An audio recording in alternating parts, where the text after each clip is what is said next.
Cari lettori del Messaggero Veneto, oggi abbiamo incontrato una persona speciale nel nostro viaggio nel mondo della tifoseria. Non è un tifoso, è in prospettiva forse un prossimo calciatore dell'Udinese che voi tifosi andrete a sostenere allo stadio. Potete però già farlo, è un under 17, è qui vicino a me. Come ti chiami? Metz van der Vere.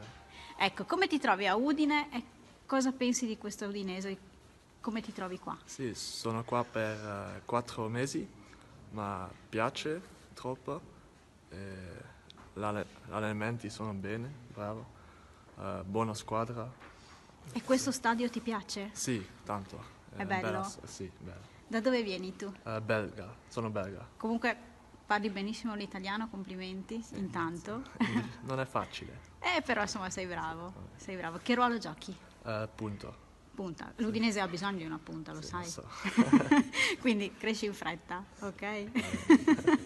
Ok, grazie, allora lo lasciamo andare che lui ha i suoi impegni. Io passo invece, perché dei tifosi ci sono qui all'Udinese Store, e passiamo a questo signore che si chiama Maurizio Manente, che anche all'interno del consiglio direttivo della UC riprende il campionato. La prossima partita è in casa contro il Parma. Che aspettative ci sono? Beh, è un po' un'incognita perché le pause lunghe chiaramente provocano anche delle sorprese, speriamo non nel nostro caso.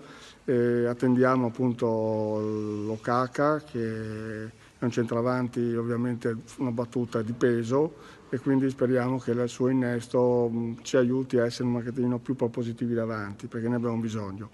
Abbiamo lasciato la squadra con un'ottima prestazione e speriamo sabato di ritrovarla con un'altrettanta buona prestazione. Ecco, c'è anche qui in parte Candido Dorico, che è stato presidente della UC, oggi è PR della UC.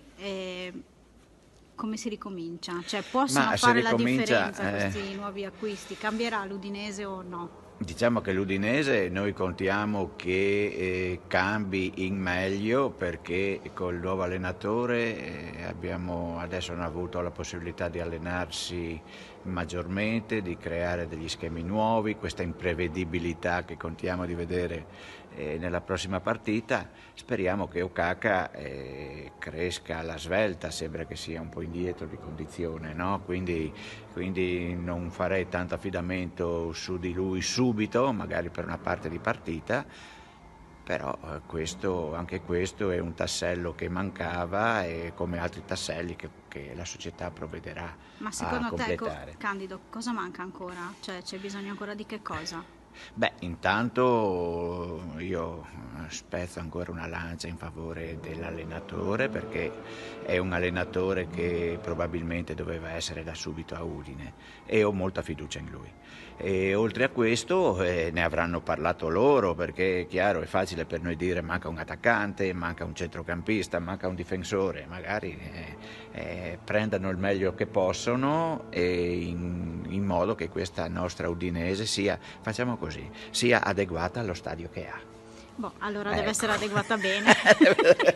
Dai, deve essere adeguata bene. Pronostico secco per la partita di sabato. Allora, guarda, io conto di vincere 2-1.